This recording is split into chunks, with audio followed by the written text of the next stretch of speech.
کرے کہ یہ جو فاتحہ کا طریقہ آج جو ہمارے گھروں میں چل رہا ہے کہ اس فاتحہ کے لیے مٹی کے برتن ہی بنانا اور اس فاتحہ میں کھیر پوریاں ہی بنانا اور اس فاتحہ میں گوشت نہیں بنانا اور ایک دسترخوان بچھانا، اس کو نہیں اٹھانا، کھانا باہر لے کر نہیں جانا، اسی کمرے میں جا کر کھانا، یہ سب کچھ جہالت ہے۔ قرآن حدیث میں کہیں اس کا حکم نہیں، یہ سب کچھ جہالت ہے۔ لکڑہارے کی کہانی پڑھنا جہالت ہے۔ کئی کتابیں تمام اولیاء کی، کئی سارے جو اولیاء کی زندگی پر ایک کتاب ہے تذکرۃ الاولیاء، بہت بڑی کتاب، مستند کتاب ہے۔ تو ایسی کتابیں تاریخ الاولیاء، میں نے کئی کتابوں کو پڑھا تاکہ دیکھوں کہ کیا کوئی الگ طریقہ ہے۔ کسی کتاب میں وہ طریقہ جو ہم مناتے ہیں اس کا ذکر کسی کتاب میں نہیں، کسی کتاب میں نہیں، اور کئی ساری حدیثیں پڑھی شاید وہاں مل جائے، وہاں پر بھی نہیں ملا۔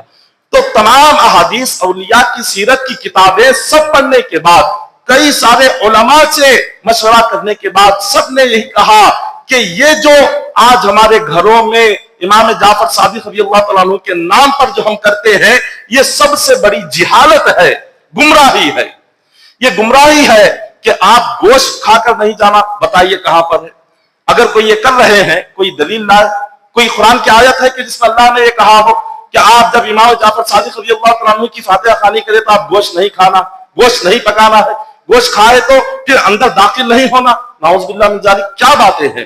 اللہ نے قرآن پاک میں فرمایا وَلَا تَقُولُوا لِمَا تَصِفُ أَلْسِنَتُكُمُ الْكَذِبَ هَذَا حَلَالٌ وَهَذَا حَرَامٌ لِتَفْتَرُوا عَلَى اللَّهِ الْكَذِبَ۔ اللہ نے کہا جو چیزیں میں نے حلال کی ہے، میری حلال کی ہوئی چیزوں کو حرام مت کہو، جو میں نے حرام کہا ہے اس کو حلال مت کہو۔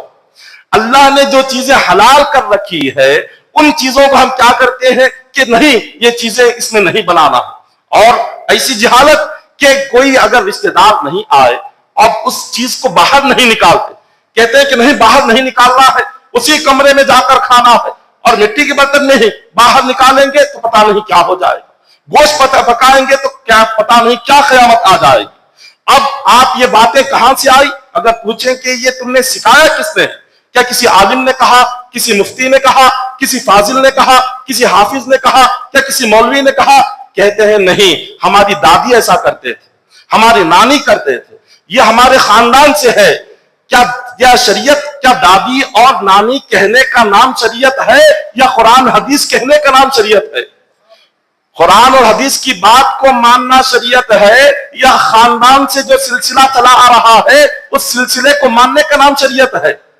پہلے بہت زیادہ جہالت تھی، علماء نہیں تھے، جس کو 10-15 سورے آ جاتے وہ امام بن جاتے تھے، جس کو کچھ چند مسائل آ جاتے آپ انہیں مصلی پر کھڑا کر دیتے تھے۔